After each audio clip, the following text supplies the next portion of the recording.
RuneScape Leagues 2 Equilibrium is here. I hope you're all having a blast so far. I'm Rainy, welcome to RuneScape News Recap. Obviously, Leagues is the spotlight update this week, but we have some news about construction boss trophy drop rates. Before that though, I'm really excited to announce that I am one of the finalists in the Golden Gnome Awards for Best Homestead in RuneScape. So please vote RainyScape for Best Homestead. I would love to win a Golden Gnome Award. I've wanted one for so long. It's my first time being part of the Golden Gnomes ever. It's honestly unreal seeing my name there in Homestead, and it would mean a lot to me if you voted RainyScape for Best Homestead.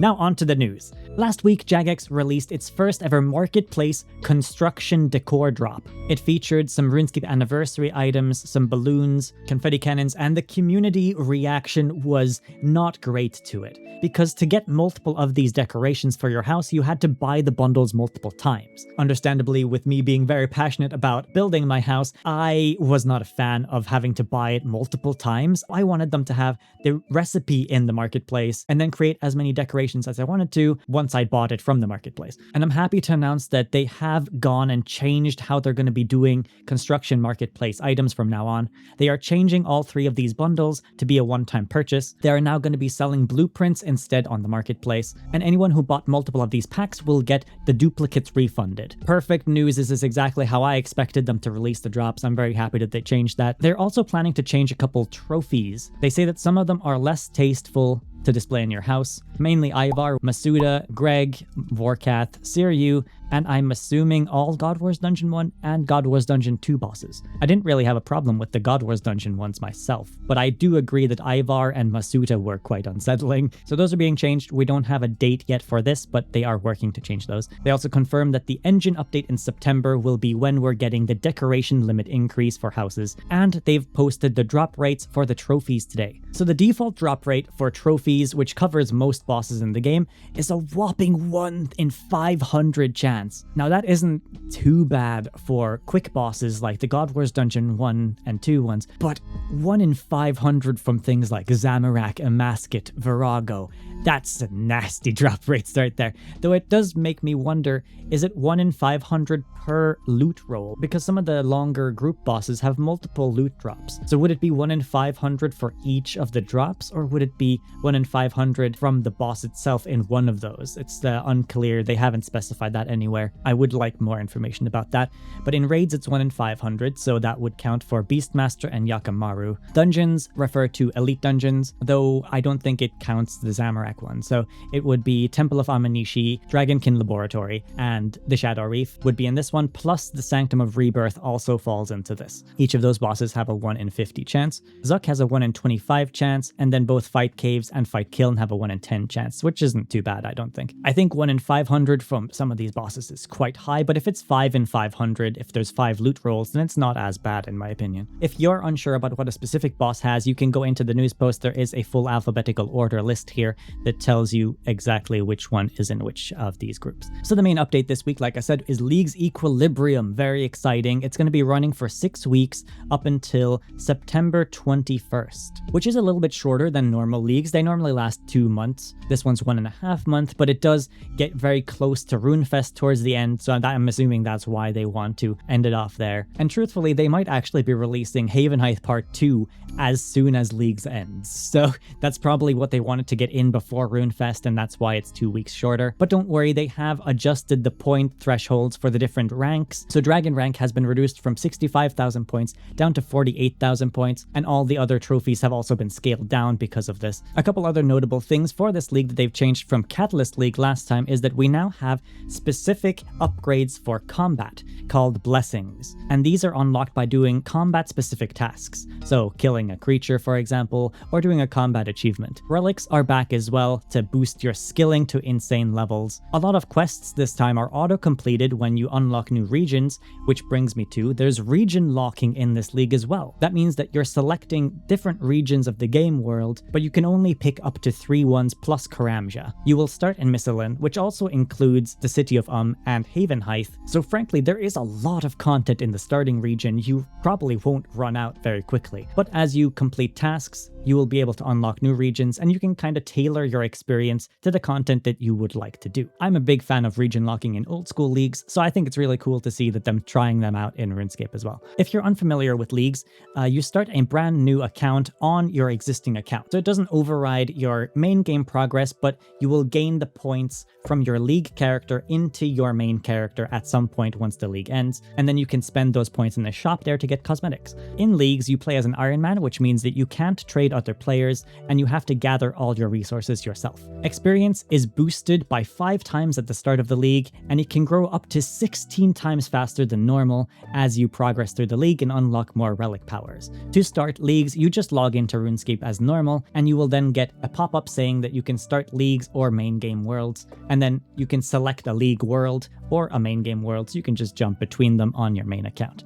You can also select a side account and then nominate that account to give points to your main account. But I think only one account can be linked between each other, so it's not like you can send an army of points to your main account, right? We're going to quickly skim over this. If you are interested in leagues, you can read up on the relic passives. There's so much information about leagues, and I did post a video of a day 1 guide task checklist that you can check out on the channel. It will pretty efficiently get you to the 3rd relic unlock, get the ball rolling a little bit, so you can start enjoying leagues with a couple relics pretty fast. We also have some launch day stats. The tier 1 relic spread is 13% survivalist, 18% endless harvest, and 69 nice for golden touch. Other cool stats: 15.5 million pockets have been picked, a total of 25.6 billion gold has been stolen, and 7.4 million golden hawk feathers have been obtained. A couple additional changes this time around in leagues is that the hit point cap has been removed, meaning that you can have higher maximum life points now than before. The damage cap has also been removed, meaning you can hit higher than 30,000 damage. Now that's been the ceiling of damage for a while now. It'll be interesting to see how high damage people will be able to squeeze out in leagues. Shops also have infinite stock in leagues, so you can just keep buying things from them. And they've added Brill Thock's Daughter outside the wilderness wall near Fort 4 and 3, so you can purchase dungeoneering items there for dungeoneering tokens without having the wilderness unlocked for dungeoneering. Other changes is that Invention tutorial has been automatically completed, so you can do Invention regardless of picking Asgarnia or not. There is an Invention workbench in the West Bank Varrock smithing area. Necromancy also gets some nice quality of life this league, where the city of is included in Missalin, and Keely's tasks have been automatically completed, so you can just upgrade your Necromancy armor without having to do those challenges from Keely. Construction tutorial has also been auto-completed, and there is a workbench in the Lumbridge marketplace where you can create construction furniture and then use house portals around the world to access your house. I believe the first house portal you'll have access to is in Karamja by Brimhaven. Masterwork Essence can also be crafted at any anvil, and everyone starts with the associate qualification for archaeology as well, so you'll have access to some things in the store there already from the get-go. Yeah, so you just log in to play leagues. There's not a whole lot of magic to it. They will give you a little tutorial. We do have some reward showcases here though. Here we've got the outfit from this year's league. They always have a signature outfit, you know, and it comes in 3 different versions. This outfit is called the Equilibrium Relic Hunter. We've also got the point costs for all these rewards. Here we've got some house decorations. There's a Gothixian player-owned house portal, as well as some Gothixian torches. Nice green glow on those. A Gothixian Grandmaster portal nexus, looks very cool green on the inside there, of course. And then it has some trees around it, so it would fit really nicely in a garden. There's also this Gothixian colored pet. I believe her name was Bria, but I'm not familiar with her as a character. She might just be created for this league. Here we see an ornament kit for the Omni Guard and Soulbound Lantern, the level 95 necromancy weapons. It's interesting that they're ornament kits and not overrides though, as that means you can show these off with cosmetics off. They have done some ornament kits lately as well with dungeoneering, so it's not a surprise that they're doing these, and I think they look really cool. The glow on the feet might also be this year's league aura. Last year we got a red glow with like these little gems floating around you. I'm wondering if this one might just be like feet fire. It's inconclusive, but there is an Equilibrium aura here for 6,500 points. Also a Gothixian Great Sword, which looks a lot like a Gothixian God Sword. It has the Gothixian hilt, very similar to the God Swords. And it looks like it could be a Gothixian God Sword, to be honest. That one I do believe is a wardrobe cosmetic though. Trophies have also slightly been updated with this league, and most notably, they have updated the Dragon dragon trophy to look more like the old school dragon trophy now, which I'm super happy about. It didn't look right before in my opinion, and I am very happy with how it turned out. It looks much better now. They've added wings to it and a little dragon head. And it seems like they've given some particles to the rune trophy as well, because that must be mithril, that's adamant, that's probably rune then. Has some gold to it as well, like gold trimmed rune. I don't think the rune trophy had particles last year. But yeah, they look great. I'm very happy with this change. It looks much better now. Gonna blast through a quick frequently asked questions here for leagues. Will ancient summoning be auto unlocked? So contract clause, mystery is auto completed because it requires items from multiple regions. So once you've completed the Dagon by mystery in Infernal Source, you will have access to ancient summoning. Reaper points from Boss Slayer have no weekly cap, so you can get all the way up to 16,000 points before it stops. You just want to use them before that point. Dungeoneering tokens are multiplied at tier 3 and tier 5. That means you'll get more Dungeoneering tokens at those points. They have decided to disable buying Dungeoneering experience for tokens though because of this. Bosses that have weekly and daily rotations, meaning that they change their attack pattern depending on the day or the week. Once you reach tier 4 combat blessings, you'll be able to pick which rotation you want out of the bosses that have it. Those include Araxor, Rise of the Six, and Virago. The Big Boned Blessing scales with all player source damage, so you do more damage based on your max health, but because it's all player source damage, it means that it doesn't boost summoning familiars, but it does boost conjures from necromancy. The Splash Stone Blessing calculates damage based on the size of the enemy. Though it scales on the length and the width, it doesn't scale on the maximum amount of tiles that the creature covers. So something that is 3 by 3, for example, would be size 3, meaning that you get 15% more damage. I think it caps out at 25% damage at 5 tiles. So yeah, you can keep that in mind. Certain boss drops that have upgrades from other regions, like the Rex Matriarch rings, for example, will be dropped as full rings and not require the lower upgrade items. So like I said, Rex Matriarchs will drop full rings. They don't require the Fremenic Dagonoth King rings. Elite Dungeons 2 gives Tectonic Energy and Draconic Energy, and Elite Dungeon 1 will give Ancient Scales and Serenic Scales. Maze Quest Caravan rewards have largely been disabled for the League, so you won't be getting any dice rolls with lots of cash there, free clue scroll items. The armor has also been disabled, so yeah, you won't be getting any of that stuff. Crystal Essence from the Crystal Grace relic stacks in your inventory, so it's stackable essence essentially. You get 5 to 15 at a time, and when you craft with it, you use up to 200 at a time. Golden Hawk Feathers cannot be used on altars. You just use them from the inventory. If you want prayer, you just click on them, and if you want money from them, you'll high out them. Quest reward experience is boosted by League's multipliers, so if you do quests, you'll get tons more experience from the quest rewards. Pets are obtainable from the League, but they will not be moved over to main game. That makes sense. I'm unsure if you can use pets from previous leagues. You might be able to. If you're unsure and you have a pet from before, you could check out your pets in the interface. Clue scrolls and Slayer tasks, for example, have been locked to the region you have access to, so you won't be getting tasks or clue scrolls that go to different regions that you can't access. Dungeoneering skill is region locked to the wilderness, but there are multiple ways to train Dungeoneering, like elite dungeons, for example, so you can get creative with it. The dinosaur farm is connected to Anachronia, whereas the regular farm is connected to Kandarin. You will get the player on farm tutorial auto-completed if you pick Anachronia. The double resources you get from Survivalist do not give extra experience, they just give extra resources. For art this week we have I'm Den, who has gotten a really cool tattoo of a Master Trim Completionist cape on his arm. It looks amazing. They did a fantastic job with it. Very cool, man, very cool. And also Fruit Craver has what seems to be a metal decorative ornament of the Zamarakian symbol. I love the color in it and the shine. I'm assuming they've made it themselves. It looks really good. We also have some Jagex moderator comments this week. It seems like the Gate of Elodinus pet skin is bugged at the moment. So once you've unlocked the Gate of Elodinus pet, you can get a skin for it, which changes its cosmetic appearance, at 1,000 boss kills. But it doesn't seem to be unlocking at the moment. Modramen says that they have fixed it and it's just waiting to be added into the game. A completionist player who was unhappy with the removal of auras says that they've changed their mind a couple months in, saying that the game feels a lot better now without auras. They were pissed about it at first, but after experiencing how the game is now without auras and all the dailyscape, they say that they're enjoying it a lot more. Unlocks feel a lot more balanced and rewarding, and while they do miss some things like vampirism not being as useful as before, it has let them adapt to using different things that work as well for them.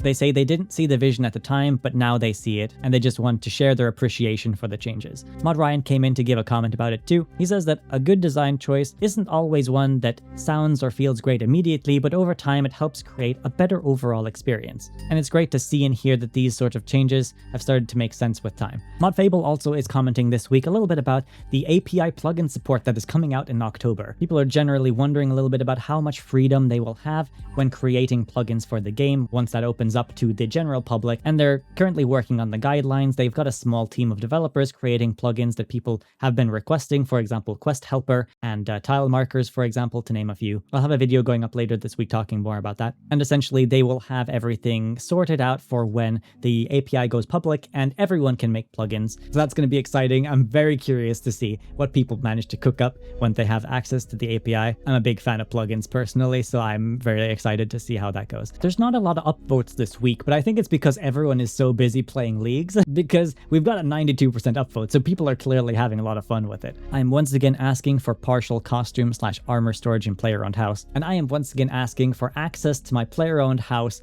costume room through my bank, because I missed that so much. It's so frustrating not being able to use that. The compass at the top of the minimap has broken in this update. Clicking it causes the camera to face southeast instead of north. Maybe they're trying to fix the forced camera changing when you teleport places. Mod North after today's update, for some reason, the way he's facing southeast. Mod Southeast. Mod Yui is very confused. If you click the compass on the minmap, it goes this way instead of north. Mod Yui is like, This is so good. Genuinely funny, my dude. To everyone who picked Golden Touch, I wish you all a very happy 99 agility. I picked Golden Touch. It's going insane with agility. I wasn't expecting agility to be this fast with Golden Touch. That my chat is spammed with 99 agility constantly. Wow, I sure love Leagues.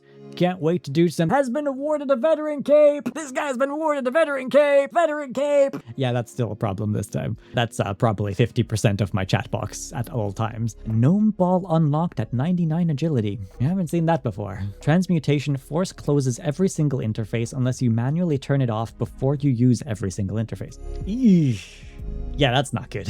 In old school, it pauses transmute while you have the bank open or interfaces open. It should probably do that here too. It's funny that it's just forcing transmute down your throat. You're not going into the bank. I'm continuing to transmute. I just checked the wiki exactly 8 hours after launch, and 23% of players have reached 99 agility already. Only 0.2 have completed 99 thieving. No other skill is above 0.1. Yeah, that's wild. The community is hosting a mass AOD. If you picked Asgarnia, you can join in, get some big boss kill count. This is happening on August 24th. It's cool to see the community coming together and doing things like that in Leagues. You can get a couple hundred points for just being there and getting kill count for it too, so. Clues do in fact not respect your unlock region. I do not have Mauritania. This step is in Mauritania. Oh yeah, it's on Dragontooth Island. That is in Mauritania, yeah. I'm sure it's just an oversight that they missed. I would just report it as a bug. Definitely an oversight. It's not supposed to be there. I can't get into the Karazi jungle with Endless Harvest because you never fell the trees.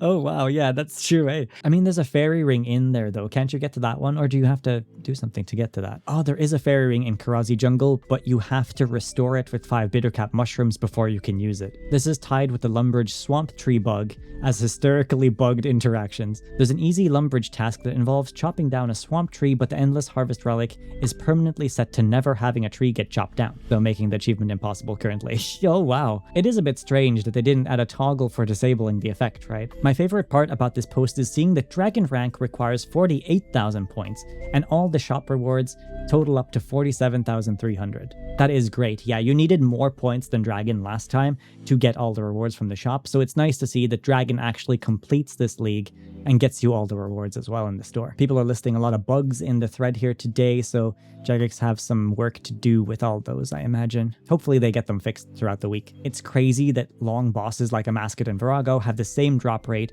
for the trophies as God Wars Dungeon 1 bosses. Like I say though, does it count the multiple drops you get as multiple rolls for the trophy? Because that sort of solves itself in that case. They weren't very clear about that in the news post. If it is 1 in 500 chance per boss kill, that is pretty rough from those big group bosses though. There's a number of God Wars Dungeon 3 bosses excluding Zuck that I already have the log for at around 500 kill count. So I would essentially be going back and doing the log over again for the trophy. No membership packages for this league. Yeah, that's kind of strange. I think last year they had one that extended from the start of the league to the end of the league, or at least it lasted for 2 months or something like that. I'm surprised they didn't do that this time. Old school player here, I'm very excited to have literally no idea what's going on and hopefully have fun along the way. I hope you have a fantastic time, man. Trophy rates are a yikes. Bosses like Telos, Zami, and Virago, Amaskit, Solak having the same drop rate as bosses you kill in 10 seconds is wild. I think 1 in 500 is fine for those fast bosses, like Grardor and stuff can have it at 1 in 500, but it does feel very rare for those higher level bosses. Hopefully they clarify if it's per loot roll or per boss kill, because if it's per loot roll and a boss has 5 loot rolls, for example, like I think Virago does,